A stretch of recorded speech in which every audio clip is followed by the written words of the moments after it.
This is Don with the Living Herd, and it's time to learn more about the purpose of the living herd. I want to start by really just talking about what's the problem that we're trying to solve. And the problem we're trying to solve is that there are folks like Louie and Hannelie who, though they have a business that is a hunting safari, they would love to be able to afford to actually just conserve the animals, but it costs money to live, to have the property, to take care of the animals. And this is true not just for Komodo safaris, which is what the hunting safari that Louie and Annalie have, but it's true for a number of them that are right around where they are and in many places around the world, honestly. That you've got a lot of family-owned hunting safaris that they really wish they had a way to protect these animals because there really is a tremendous love for these animals. It doesn't mean that they still um, don't believe in sustainability, meaning, right, being able to hunt for food, but it means that they really would love to have a way to be able to protect animals, especially the ones that are just hunted for sport or trophy. And so what's the big problem? It's trying to figure out how to create a way to replace the hunting revenue with something different that actually helps protect and sustain and conserve the animals and their environment into perpetuity. And that's what the living herd is all about. And that's why we're different. And that's what we are doing.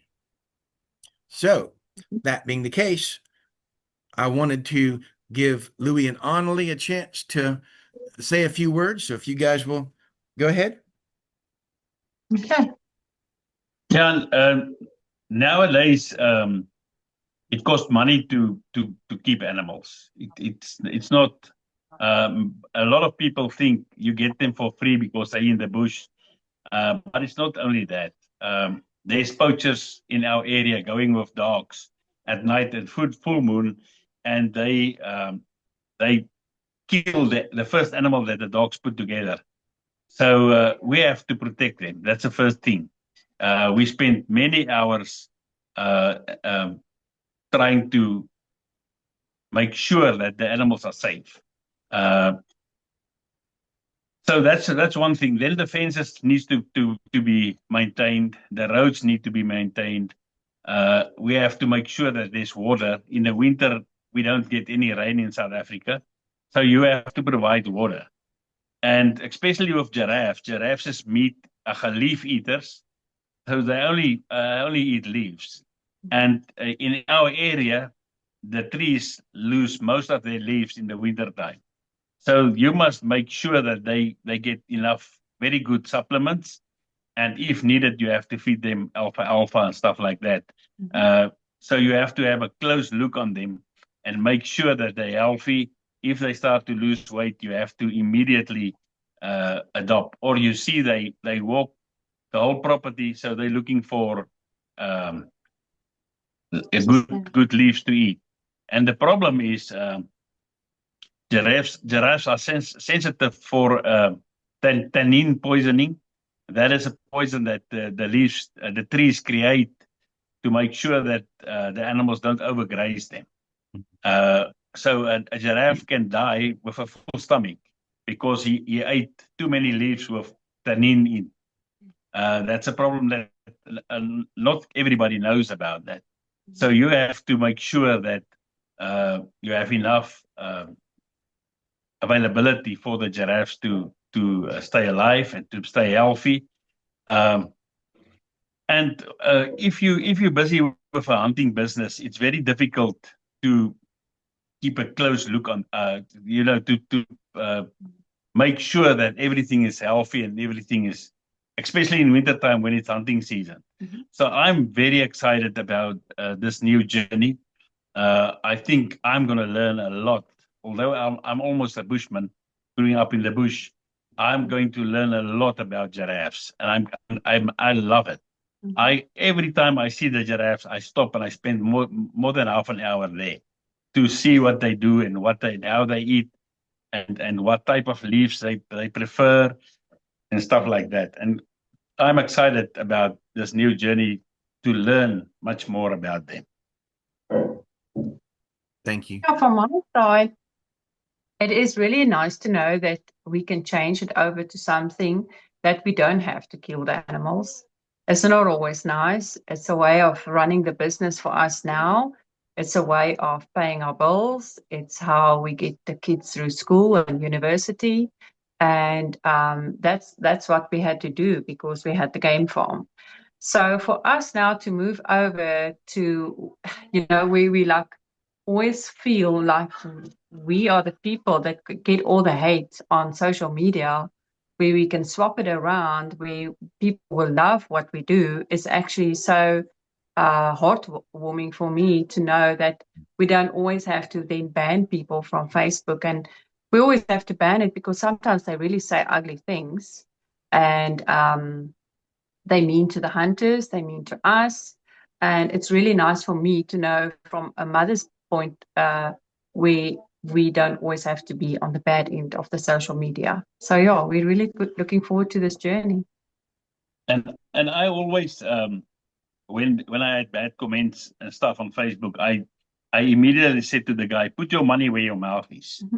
If you against hunting and for conservation, then put your money where your mouth is. Come and help. I'm doing a lot for conservation.